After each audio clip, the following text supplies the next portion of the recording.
माझ्या शरीरावर एकही जखम किंवा ओरखडा नव्हता. याचं कारण मला उमगलं होतं. कदाचित माझ्या अंतर्मनाने या संबंधाला संमती दिली होती. या संततीसाठी माझी संमती असल्यामुळेच माझ्या शरीरावर कोणती जखम नव्हती. कदाचित ही संमतीच या संततीच्या गर्भधारणेतील महत्त्वाचा भाग होता. मी आंघोळ उरकली. मला माहीत नव्हतं नक्की काय कारण होतं पुढच्या 21 दिवसात. पण जर गर्भधारणा एका रात्रीत होऊ शकते तर मग कदाचित संततीचा जन्म देखील 21 दिवसात होऊन जाईल असं वाटत होतं. दार वाजलं. मी उघडलं. समोर सुशीला होती. हातात चहाचा ट्रे होता. काय झालं काल रात्री? तिने विचारलं. अगं तू इथं आता? घाबरू नकोस. म्हातारी अजूनही झोपलेत. आज का कुणास ठाऊक मोकळं मोकळं वाटतंय खूप. वाड्याच्या अंगणातल्या जास्वंदीला आज कितीतरी वर्षांनी फूल उमललं आहे. हा चांगला संकेत आहे. माझं मन मला सांगते कदाचित या वाड्यातली ती काळी शक्ती आता कायमची निद्रिस्त झाली आहे. माझ्या मनात तर कसली भीतीच शिल्लक नाहीये आता. बरं मला सांग नक्की काय घडलं काल रात्री? तिने परत विचारलं. तेच जे इतर अवसे पौर्णिमेच्या रात्री घडतं. पण काल झोप लागता लागता मी तुझ्या सल्ल्याला संमती दर्शवली होती. बघ माझ्या शरीरावर कोणत्याच जखमा नाहीत. शरीरात काहीतरी जाणवतंय. कोरड्या उलट्या सुरू झाल्यात. मी म्हणाले आपल्या मुक्तीचं दार उघडलंस तू. ती म्हणाली बरं चहा घे जरा बरं वाटेल. तिने चहाचा कप मला दिला. मी चहा घेत घेत बेडजवळ आले आणि अचानक डोळ्यांसमोर अंधारी आली. पण बेशुद्ध पडताना समोर स्मित हास्य करत उभी असलेली सुशीला मला अजूनही लक्षात आहे. अक्षरा बोलता बोलता थांबली. म्हणजे अर्जुन थक्क झाला होता. हो, ती माझी मदत करत नव्हतीच कधी. ती त्यांचीच मदत करत होती. कदाचित असेही असेल तिने मला जे जे काही सांगितलं होतं स्वतःबद्दल ते देखील खोटं होतं. मी किती काळ बेशुद्ध होते हे मलाही आठवत नाही. मला जाग आली ती एका अंधाऱ्या खोलीत. कानावर कोणाच्या तरी बोलण्याचे आवाज ऐकू येत होते. मी डोळे बंदच ठेवले. माझी हिंमतच नव्हती डोळे उघडायची. ते आवाज देखील मला आता ओळखू येत होते. एक आवाज सुमनचा होता, दुसरा सुशीलाचा आणि तिसरा माझ्या सासऱ्याचा. पण या 3 आवाजांच्या व्यतिरिक्त एक घोगरा आवाज देखील ऐकू येत होता. ती बेशुद्ध आहे. ती नाही उठणार आता लवकर. सुमन म्हणाली आता आमचा कार्यभाग संपला असेल तर आम्ही जाऊ शकतो ना? म्हातारा म्हणाला नाही, अजून तुमचा कार्यभाग संपलेला नाही. जवळ मी मुक्त होत नाही तोवर तुम्हाला मी मुक्ती देणार नाही. पुढचे 24 तास या वाड्यात तिला एकटीला सोडावं लागेल. मी चिरनिद्रेत असेन. वाड्याच्या आजूबाजूला असेल. ही सगळी बंधनं सोडवावी लागतील. वाड्याची सगळी दार खिडक्या उघड्या ठेवाव्या लागतील. बाहेरून येणारी हवा या वास्तूला शुद्ध करेल.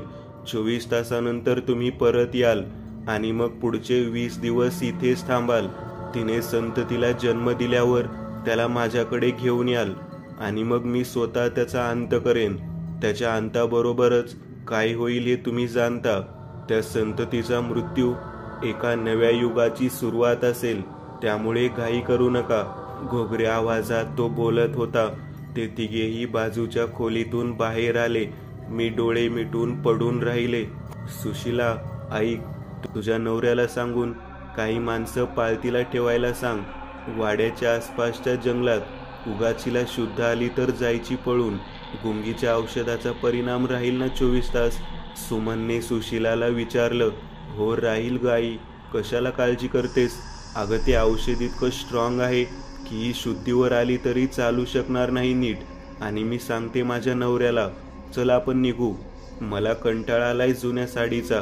कमीत कमी पुढच्या 1 दिवस तरी मनाजोगं राहता येईल. मला धक्क्यावर धक्के बसत होते पण मी शांतपणे पडून राहिले. काही वेळातच ते तेथून निघून गेले.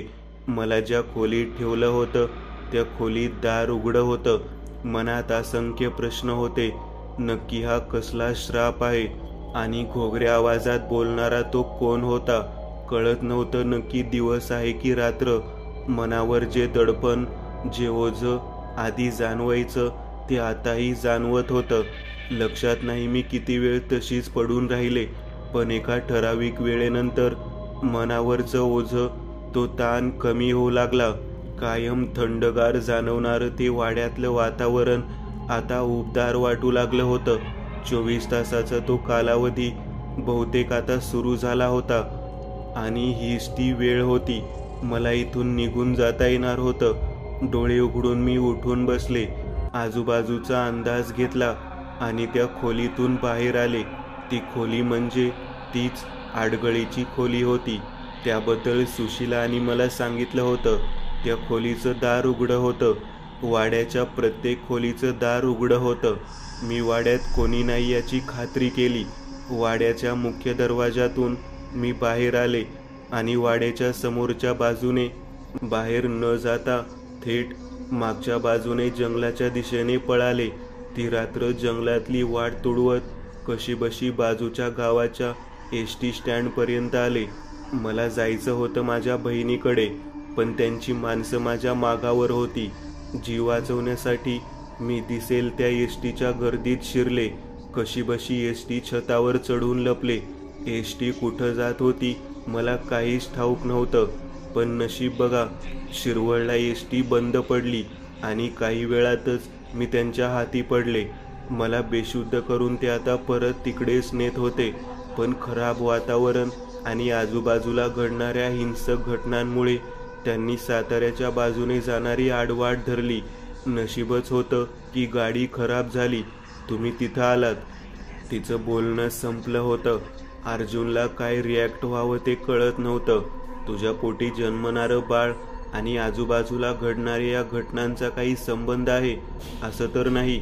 अर्जुनने विचारलं. माहीत नाही, पण असू शकतो. 21 दिवसात कोणतं बाळ जन्माला येतं का? माझ्या पोटाचा आकार वाढलेला दिसतोय. कोणालाही वाटेल मला कमीत कमी 6वा महिना आहे, पण कोण विश्वास ठेवेल की या गोष्टीला काही दिवस उलटले आहेत? अक्षरा म्हणाली. इतका वेळ ते बोलत होते की रात्र उलटून पहाट झाल्याचं त्यांना लक्षातही आलं नाही. मला वाटतं थोडं झोपतो मी, अर्जुन म्हणाला. ती पलंगावर झोपली. तो जमिनीवरच चादर अंथरून निजला. ती मात्र एकटक त्याच्याकडे बघत होती. असाही कोणी माणूस असू शकतो, इतका पराक्रमी, निडर, कुठल्याही संकटावर मात करणारा? या विचारात तीही झोपी गेली.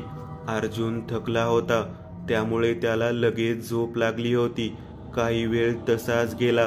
खूप शांत अशी झोप लागली त्याला. अचानक दार जोरजोरात वाजायचा आवाज आला. अर्जुन दचकून जागा झाला. त्याने इकडे तिकडे बघितलं. अक्षरा आणि राकेश गाढ झोपेत होते. दार परत 2 वेळा कोणीतरी वाजवलं. अर्जुन उठला. खिडकीतून बाहेर नजर टाकली. अजूनही पहाटच होती. अजूनही उजाडलेलं नव्हतं. जरा विचित्र वाटलं.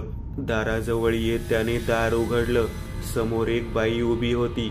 लाईट्स गेलेले, माफक असा उजेड होता. गावाकडची ती बाई मध्यमवयीन वाटत होती. तिने चेहरा पदराने झाकलेला.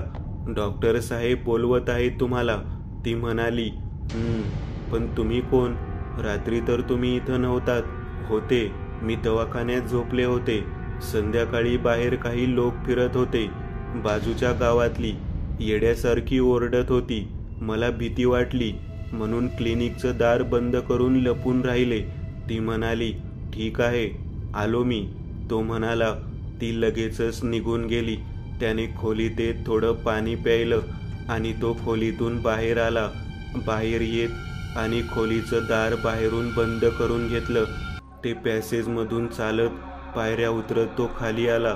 हॉलमध्ये तर डॉक्टर जितेश कुठेच दिसत नव्हता. त्याने इकडे तिकडे बघितलं. समोर एक खुर्ची होती, बाजूला एक टेबल. त्या टेबलवर जितेशचा मोबाईल ठेवलेला.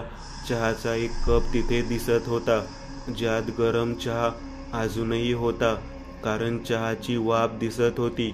चहाच्या कपच्या शेजारी एक ॲस्ट्रीच्या बाजूला एक सिगरेट आणि एक लायटर दिसत होता. जितेश कदाचित वॉशरूमला वगैरे गेला असेल. आणि तो येईलच काही क्षणात असं अर्जुनला वाटलं. बाजूला असलेल्या किचनमधून भांड्यांचे आवाज येत होते. अर्जुन आता हॉलमध्ये बसून न राहता हॉलमध्ये फेरफटका मारू लागला. खोलीत मेणबत्तीचा माफक प्रकाश होता, त्यामुळे खोलीतल्या प्रत्येक वस्तूचं अस्तित्व स्पष्ट असं दिसत नव्हतं. तो भिंतीजवळ आला. धुळीने माखलेले काही फोटो त्या भिंतीवर दिसत होते. तो त्या भिंतीजवळ आला. भिंतीवर काही फोटो फ्रेम्स लावलेल्या दिसत होत्या. त्याने त्यातला एक फोटो जवळ जात बघितला आणि विजेचा झटका बसावा तसा 2 पावलं मागे आला. एका कुटुंबाचा ग्रुप फोटो होता, ब्लॅक अँड व्हाईट. त्यात एक मध्यमवयीन पुरुष, त्याच्या बाजूला एक स्त्री, त्या स्त्रीच्या कडेवर एक लहान मुलगा आणि शेजारी खुर्चीवर बसलेली एक म्हातारी. त्या म्हातारीच्या खुर्ची मागे उभी एक मध्यमवयीन स्त्री. असे 5 जण दिसत होते. फोटो कदाचित कुठेतरी बाहेर एखाद्या टेकडीवर किंवा बागेत काढला असावा. आजूबाजूला झाडे दिसत होती. या फोटोत त्या लहान मुलाचा, म्हातारीचा आणि मागे उभ्या त्या तरुण स्त्रीचा चेहरा जाणून बुजून कोणी खराब केलेला. फोटो अगदी हुबेहूब तसाच होता. अगदी तोच होता जसा फोटो अर्जुनला किती वर्ष पडणार आहे त्या स्वप्नात दिसत आला होता. तेच चेहरे, तेच जोडपं आणि तसेच बाकी 3 लोकांचे चेहरे मुद्दामून खराब केलेले. हे कसं शक्य आहे? हा फोटो इथं कसा? अर्जुनच्या अंगावर सरकन काटा आला. जितेश, जितेश. अर्जुनने आता मोठ्याने जितेशला आवाज दिला, पण जितेशकडून कोणताच प्रतिसाद मिळत नव्हता. अर्जुनने परत एकदा त्या फोटोकडे बघून खात्री केली आणि परत एकदा जितेशला आवाज दिला. साहेब वर गेलेत, झोपले असतील. तुम्हाला काही हवंय का? अचानक त्याच्या मागे उभी ती बाई बोलली. ती त्यांच्या मागे कधी येऊन उभी राहिली आहे त्याचं त्यालाही कळत नव्हतं. त्यामुळे तो एकदम दचकला. मला आत्ताच्या आत्ता त्याच्याशी बोलायचं आहे. हा फोटो कोणाचा आहे आणि हा फोटो जितेशकडे कसा? अर्जुनने विचारलं. खूप वर्ष झाली हा फोटो इथे मी पाहत आले आहे. हा फोटो कोणाचा मला माहिती नाही. मी मालकांना विचारलं, पण त्यांनी कधीच मला याचे उत्तर दिलं नाही. ती म्हणाली, मी विचारीन तेव्हा त्याला उत्तर द्यावे लागेल. अर्जुन म्हणाला. ती यावर काहीच न बोलता परत किचनकडे गेली. आतमधून परत भांड्यांचे आवाज सुरू झाले. अर्जुनला आता त्या प्रश्नाचं उत्तर हवं होतं. अर्जुन जिना चढून वर आला. त्या मजल्याच्या अगदी शेवटची खोली जितेशची होती. अर्जुन जितीच्या खोलीच्या जवळ आला. दार वाजवायला म्हणून त्याने दाराच्या कडीवर हात ठेवला होता, पण दार नुसतंच लोटलेलं होतं. त्याने आतमध्ये बघितलं. त्या बेडरूममध्ये पूर्ण अंधार होता. इतक्यात त्याच्या पायाशी काहीतरी वळवळ झाली आणि त्याने खाली बघितलं. एक उंदीर त्याच्या पायाशी घुटमळत होता. त्याने निरखून पलंगावर बघितलं आणि तिथं अविरत सुरू असलेली हालचाल त्याला जाणवली. त्याने त्याच्या हाताशी असलेली खिडकी उघडली आणि पहाटेचा तो माफक प्रकाश आत शिरला आणि पलंगावरचं दृश्य बघून तो हादरला. डोळे उघडे, जागोजागी रक्ताळलेल्या जखमा आणि जितेशचं निपचित पडलेलं शरीर पडलेलं होतं. त्याच्या मृतदेहावर 7-8 उंदीर फिरत होते. त्यांनी जागोजागी त्याला दंश केलेला. हे नक्कीच त्याचं स्वप्न आहे. हे नाही होऊ शकत. नक्कीच हे स्वप्न आहे. ते उंदीर विचित्र असे वाटत होते. एक दुर्गंधी पसरलेली त्या खोलीत. अचानक अर्जुनच्या खांद्यावर कोणीतरी हात ठेवला. अर्जुनने ओरडत मागे वळून बघितलं. मागे राकेश उभा होता. त्यांनी आता जितेशचं प्रेत बघितलं होतं. सर, हे काय आहे नक्की? हे कसं झालं? हे उंदीर इतके सारे? राकेशची पाचावर धारण बसली. त्याच्या तोंडातून आवाजही निघत नव्हता. म्हणजे स्वप्न नाही हे? तुलाही दिसतंय हे? अर्जुनने विचारलं. पायाशी घुटमळणाऱ्या त्या उंदराला त्याने लाथ मारली आणि दार बंद करून ते दोघे बाहेर आले. असं का विचारताय? मलाही तेच दिसतंय जे तुम्ही बघताय, राकेश म्हणाला. अचानक भरून राखेच्या खांद्यावर काहीतरी पडलं. राकेश किंचाळत बाजूला सरकला. एक उंदीर होता, जरासा बारीक, म्हणजे आत दिसणाऱ्या उंदरांसारखा फुगलेला नव्हता, जरासा अशक्त, त्याच जागेवर घुटमळत होता. अर्जुनला आता पूर्ण खात्री पटली होती की हे कोणतंही स्वप्न नाही. जमिनीवर पडलेल्या त्या उंदराला शेपटीने उचलत त्याने हातात धरलं आणि त्या उंदराच्या वर बॅटरीचा प्रकाश मारला. तो उंदीर त्याने राकेशच्या हातात दिला. धरून ठेव, 1 मिनिट, असं म्हणत अर्जुनने जितेशच्या त्या खोलीचं दार अलगद उघडलं. खोलीत बॅटरीचा प्रकाश त्याने मारला आणि जमिनीवर दाराच्या जवळ असलेला एक टपोरा उंदीर धरला आणि बाहेर आला. दार लॉक केलं. त्या टपोऱ्या उंदराला त्याने शेपटीने धरलं आणि आता त्याच्यावर त्याने बॅटरीचा प्रकाश मारला. त्या उंदराचा रंग जरासा फिकट होता, पण आधीच्या बारीक उंदराचा रंग काळा कुळकुळीत होता. त्याने तो टपोरा उंदीर पुन्हा खोलीचं दार उघडून आत फेकत दार बंद केलं. राकेशच्या हातातला तो बारीक उंदीर त्याने पुन्हा जमिनीवर कोपऱ्यात सोडून दिला. इथून निघावं लागेल. हे उंदीर, त्या उंदराचा तो रंग आणि उंदराच्या अंगावर दिसणारे ते विचित्र फोड कुठल्या तरी महामारीचा संकेत आहे. हा प्लेग तर नाही? राकेश म्हणाला. यस, प्लेगच. तू एक काम कर, खाली जा. त्या बाईला सांग आपल्याला इथून निघावं लागणार आहे. तिचंही इथं थांबणं धोक्याचं आहे. हे उंदीर वाढत जाणार आहेत. राकेश अर्जुनच्या सांगण्यानुसार खाली गेला. अर्जुन अक्षराच्या खोलीत आला. अक्षराला त्यांनी जागं केलं. कमॉन, उठ, निघायचं आहे इथून. अर्धवट झोपेतच ती उठून बसली. अर्जुन आता आवश्यक गोष्टी एका बॅगेत भरू लागला. अक्षरा आता पूर्णपणे जागी झाली होती आणि तितक्यात राकेश खोलीत आला. सर, कोणत्या बाईबद्दल बोलताय तुम्ही? मी अख्खं घर बघून आलो. घरात कोणतीही बाई नाही. घरात फक्त आपण चौघेच होतो आणि आताही आहोत. नीट बघितलंस का तू सगळीकडे?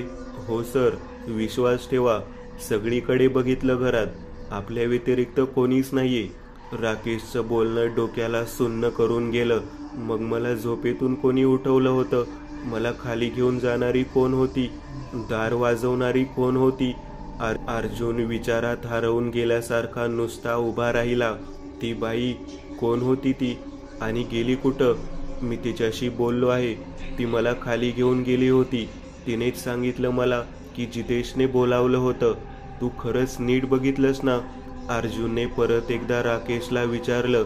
सर, मी खरंच सगळीकडे बघितलं. घरात आपल्या व्यतिरिक्त कोणीच नाहीये. पण सर, घराच्या ज्या खोलीत मी नजर टाकली त्या खोलींमध्ये मला उंदीर दिसले. सर, काहीतरी भयानक होतं इथं. आपण निघूया लवकरात लवकर, राकेश म्हणाला. अर्जुनच्या डोक्यात अजूनही तेच विचार घोळत होते. ते त्या खोलीतून बाहेर आले.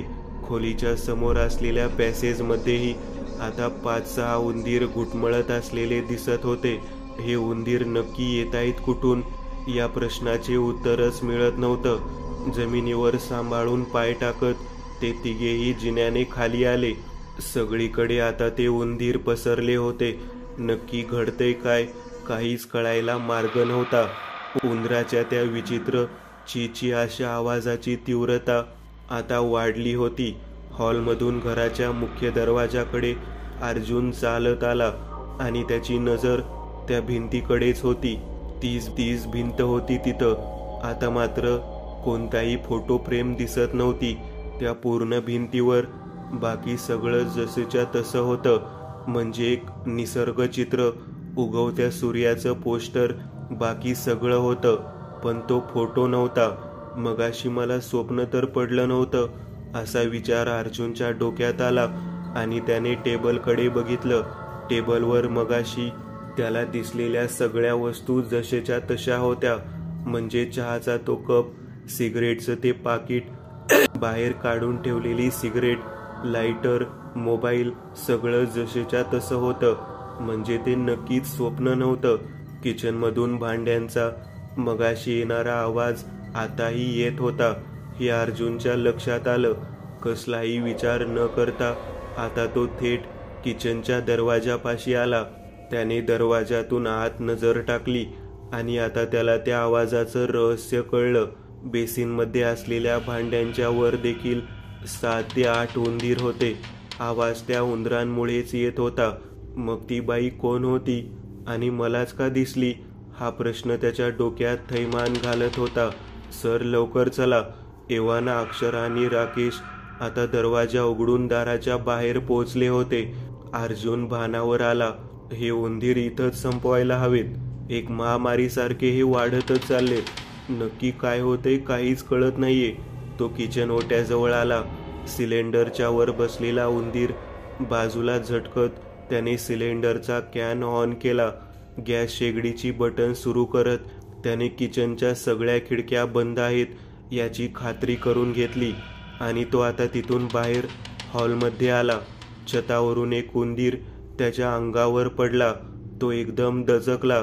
अगदी मिनिटाला ते उंदरांची संख्या वाढत चालली होती. नक्की ते येत कुठून होते तेच कळत नव्हतं. जाता जाता त्यांनी सिगरेटच्या पाकिट, लायटर, मोबाईल या तिन्ही गोष्टी उचलल्या. शिवाय हॉलच्या दुसऱ्या कोपऱ्यात असलेल्या दारूच्या 2 मोठ्या बाटल्या देखील त्याने स्वतः सोबत ठेवल्या. पिण्यासाठी नाही तर त्यामागे दुसरंच कारण होतं. दारूची एक बाटली उघडत त्याने त्यात बाटली सगळी दारू हॉलमध्ये जमिनीवर जागोजागी ओतून टाकली. सिगरेटच्या पाकळ्यातील एक सिगरेट त्याने ओठात धरली आणि दरवाजाच्या बाहेर येत त्याने सिगरेट पेटवत एक झुरका घेतला. तोंडातून सिगरेट दोन्ही बोटांमध्ये धरत पेटलेली सिगरेट त्याने घराच्या हॉलमधल्या जमिनीवर टाकली. जमिनीवर पडलेल्या दारूने पेट घेतला. अगदी थंड पाणी चालत तो गाडीजवळ आला. गाडीत बसत त्याने गाडी स्टार्ट करत गेटमधून बाहेर काढली. गाडी थोडीशी पुढे गेली होती आणि लगेचच मागून एक स्फोट झाल्यासारखा आवाज आला. गाडीत नीट चेक केलंत ना? गाडीत उंदीर वगैरे नव्हते ना? नाही सर, गाडी लॉक होती, काही नव्हतात, राकेश म्हणाला. अक्षरा भीतीने गारठली होती. तिच्या तोंडून एकही शब्द फुटत नव्हता. एवढे सगळे उंदीर आले कुठून याचे उत्तर तर कोणाकडेच नव्हतं. पहाट झाल्यासारखी तर मगापासूनच वाटत होती, पण अजूनही उजाडत का नव्हतं? तो संधी प्रकाश जसा होता तसाच होता. जणू खूप भयंकर पाऊस येणार असं वाटत होतं. तितक्यात आकाशात ढग गडगडले, वीज चमकली. कदाचित आजचा दिवस कालच्या दिवसापेक्षाही भयानक असणार होता. अर्जुनने सिगरेट पेटवली. डॅशबोर्डमध्ये ठेवलेली दारूची अर्धवट शिल्लक बाटली काढत तसेच 2 घोट घेतले. त्याच्या सुन्न झालेल्या डोक्याला सनकी बसली. तो जरा कुठं आता जागेवर आलेला. तुम्ही दोघांनी एक गोष्ट नोटीस केलीत? कालचा जो पूर्ण दिवस होता त्या दिवसात वेळेचा वेग खूप संत झाल्यासारखा वाटला नाही तुम्हाला? वेळ जणू अर्ध्या वेगाने धावत होता. आज पण तसंच होते. घड्याळ बंद पडणं, मोबाईलला नसलेलं नेटवर्क आणि सगळ्या गोष्टी एकमेकांशी संबंधित आहेत असंच वाटतंय, अर्जुन म्हणाला. हो, मला जाणवलं ते. कालची संध्याकाळ, कालची रात्र असं वाटत होतं की वेळ जणू थांबला आहे. सगळ्यात जास्त मला ते जाणवलं रात्री. कालची ती रात्र जणू संपतच नव्हती. एकामागोमाग एक संकट येत होती. आताही तसंच वाटतंय. कितीतरी वेळ झाला वातावरणही असंच आहे असं वाटते. जणू पहाट झाली आहे. आता काही वेळातच दिवस उजाडेल असं गेल्या तासभरापासून वाटतंय, राकेश म्हणाला. हो, मलाही, अक्षराही म्हणाली. अर्जुन काही वेळ गप्प बसला. तो कोणता तरी विचार करत होता आणि अचानक त्याला काहीतरी आठवलं. अक्षरा, मध्यरात्री तुम्हाला माझ्याबद्दल सगळं काही सांगितलंस. त्यातली एक गोष्ट मला आता क्लिक झाली. तुझी सासू तुला एकदा बोलता बोलता काहीतरी बोलून गेली होती, पण ते वाक्य तिने अर्ध्यावरच तोडलं होतं. तुझी सासू तुला म्हणाली होती की फक्त काही दिवसाचाच प्रश्न आहे, तसं पण काही दिवसात हे सगळं संपणार आहे. किंवा तत्सम ती काहीतरी म्हणली. त्या गोष्टीचा या तुझ्या बाळणपणाशी आणि तुझ्या बाळणपणाचा या घडणाऱ्या घटनाशी काहीतरी संबंध आहे. कदाचित तुझं हे बाळ, त्या बाळाचा जीव कदाचित खूप महत्त्वाचा आहे. तिने संततीला जन्म दिल्यावर त्याला माझ्याकडे घेऊन याल आणि मग मी स्वतः त्याचा अंत करेन. त्याच्या अंताबरोबरच काय होईल हे तुम्ही जाणता. त्या संततीचा मृत्यू एका नव्या युगाची सुरुवात असेल. तो अज्ञात व्यक्ती किंवा ते पिशाच जे कोणी होतं, हे वाक्य तो बोलला होता. या वाक्यातच सगळं काही लपलेलं आहे. संततीचा अंत म्हणजे एका नव्या युगाची सुरुवात. नवयुग म्हणजे नक्की कसं असणार आहे ते नवयुग? अर्जुन म्हणाला. हो. मला धक्का बसला. तो सुशीला त्यांचीच मुलगी होती हे समजल्यावर. आणि ते ज्याच्याशी बोलत होते त्याच्यासाठी ते बाळ खूप महत्त्वाचं होतं. पण माझ्या बाळाच्या जन्ममृत्यूचा या भयानक घडणाऱ्या घटनाशी काय संबंध असेल? तो तर फक्त त्या घराण्याच्या श्रापाबद्दलच निगडीत आहे. ती म्हणाली. आपल्याला याचं उत्तर कोणी देणार नाहीये. ते आपलंच आपल्याला शोधावं लागणार आहे. अर्जुन म्हणाला.